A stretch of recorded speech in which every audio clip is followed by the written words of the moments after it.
Welcome to the Armchair Pundits Manchester United post-match review show. I'm your boy Monts. Another away day at the Stadium of Light. That's right, we're playing Sunderland. Last week I was sure about a few things. This game wouldn't be easy. Carrick could ring the changes. But outside of that, securing Champions League meant that we had one less thing to think about. But I feel like after the season we've had, we owe it to the fans to finish the season strong. So I don't, in my opinion, believe that ringing all the changes would be necessary. However, Xerxes started today, Mount started today, Martinez was back from suspension. So you could see already that the spine of the team had already been tinkered with. Albeit Sesko was injured, Casemiro was rested as well from a little knock, and Martinez was just getting his place back from his suspension. I was really underwhelmed. So underwhelmed. I'm worried. And I'll tell you why I'm worried. Because we've made 3 changes and our team looks horrible. We look like we did last year. Devoid of ideas, no attacking prowess, no risk-taking really up front. Xerxes, as much as his celebration deserves to be in Man United, because one hell of a celebration that is, but I haven't seen it enough this season. That's not enough for us to keep him. For me, he needs to go in the summer. He's just not at the level that we require. He's not much better than Højlund. If not, they're on the same par. So in the summer, I wouldn't be surprised if I already know that there's talk about him going. So yeah, he needs to get on his bike. Mount, this was your season, your opportunity with Amarin really showing trust in you to really kick on. But I feel like not only has the injuries held him back, but maybe his confidence as well. And I couldn't see even a glimpse of what he was providing at the likes of Chelsea. Maybe that's because in large parts, the attacking side of things, it was built around him, when realistically, anything attacking is built around Bruno because he's our most creative midfielder or our most creative player, full stop. So Mount, there's going to have to be some questions and to be answered between now and the end of the season, which is only a few weeks away. Our right side in Ahmed and Mbumo, a little bit worrying because, like when you have 2 quality players and you often find that when one is dipping in form, the other one is shining. And when that one that was shining starts to dip, the other one then rises to the top. And you can almost find and strike a balance between the two. Not for us.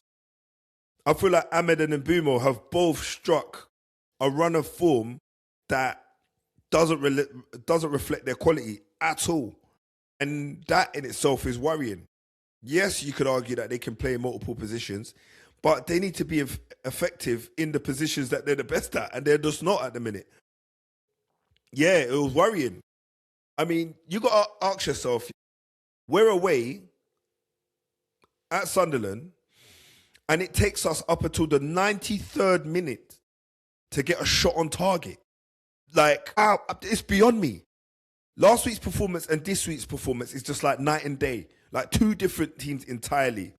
I feel a lot of that is to do with the Casemiro change, with Casemiro not being there. Now, Mainu doesn't look as good as he did last week.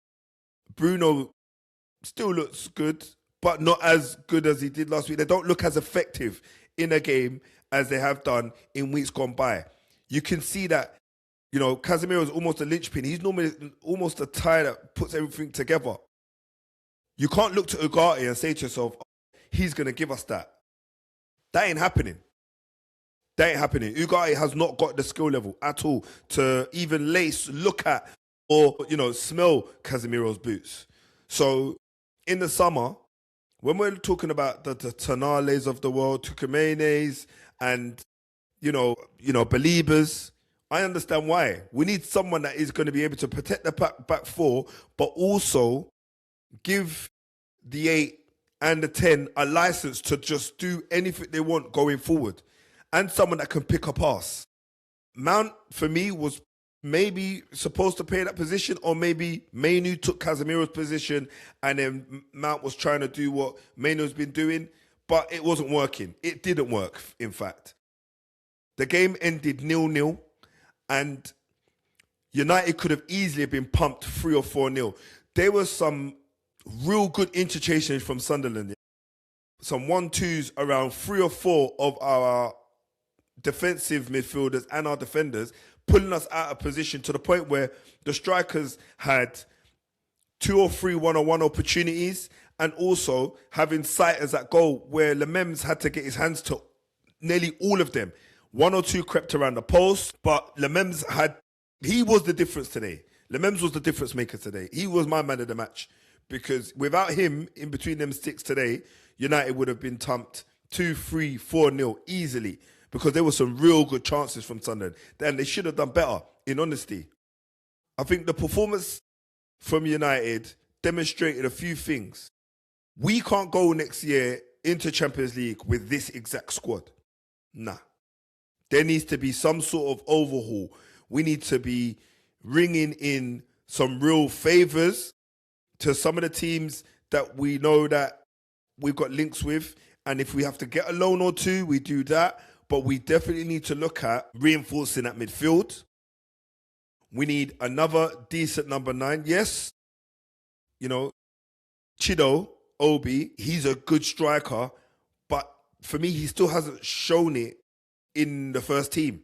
He still hasn't really shown what he's been doing in the reserves and, the unders, in how potent he is up front and how effective he is up front. I mean, he's better than Xerxes, and I could have probably done with him today. But, yeah, we're going to need a plan B for when Sesko isn't fit and or has to be rested for one reason or another. I've got no worries on the left side with Cunha and Dorgu. I feel like between them two, the left side is cool. In Mbumo and Ahmad, I think they're probably overdue a rest from AFCON. So we could argue that next season will be a better season for them. So I'm not going to grumble too much, but their dip in form since coming back needs to be looked at. And then they need to kind of look at themselves in the mirror in the off-season and say, right, we need to do better next season. We do need to find a deputy in a number 10 for Bruno, because I don't know how much longer he is going to go performing at this level and not being rested. It is a tough toll on the body with the World Cup coming in as well. I think our defensive line in the midfield needs to be looked at. Kobe's signed a new contract. Haven't got an issue with him. Mount, not entirely convinced. I think if he went in the summer, I wouldn't be upset. I also believe with Casemiro and Ugarte on their bike, we could look at getting somebody in. Unfortunately, where we are now in the need, so we're in a demand for someone in that position, the only thing that's going to come as a result is Man United going to have to pay top dollar.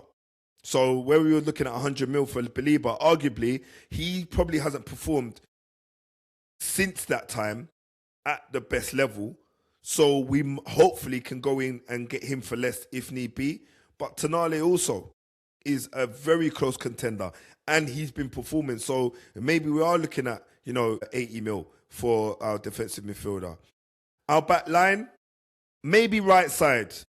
Dalot he's a team man. He's a squad man basically. He can have him in the team. He brings up morale. He'll probably bring the team together.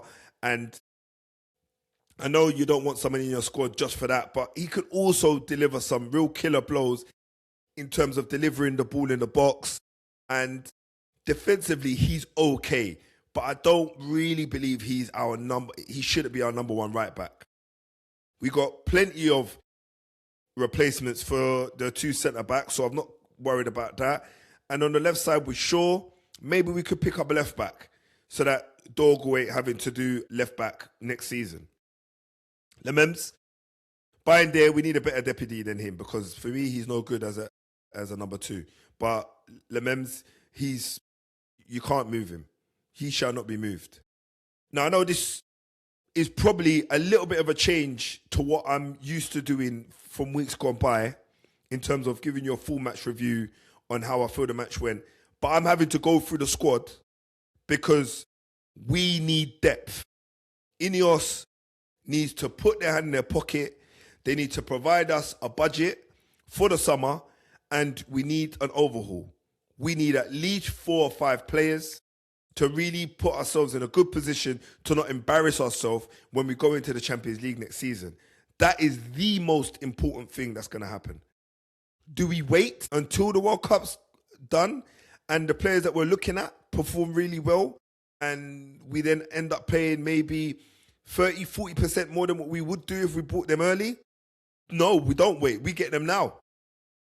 But knowing Ineos, they'll wait until the summer. And then we'll get in a new manager then, and or sign Carrick for 3, 4, 5 years, whatever it is, and then we'll start investing at that point. I'm gonna end with this: should Carrick stay or should he go? I think, in my opinion, Carrick should stay because he's stabled the ship. He's shown that the players listen to him and they're buying into his idea. He's also demonstrated that he can get results even in the toughest games. You could argue that, what about today? Well, today wasn't necessarily a tough game as such. We just didn't play well. And I feel like that was because some of the players that were missing were important. And not only that, the players that we replaced him with wasn't of the quality that Man United really need. So that was the reason for our performance loss today, our draw today. So yeah, Carrick should stay. Ineos should give him a budget before the World Cup, and he should be able to pick who he wants so that when these players are going into the World Cup, they can play knowing that when they're coming up after the break, they're coming into the Man United camp and we can start ticking from the jump. I don't want players coming in with 1 week's pre-season and having to wait until November, December to see if they're going to go and be all right or not. Like, I don't want to see that. So yeah, guys, that's it really. 0-0 away from home against Sunderland isn't the greatest result when you want to secure the 3rd place, but it's the result that we got today. If you've liked what you've seen and you've been following, please share. Make sure you kick that thumbs up. I want you to follow us on all our social media platforms: X, YouTube, Instagram, and TikTok. And yeah, guys, comment. This is your boy Monts. See you next week. Peace.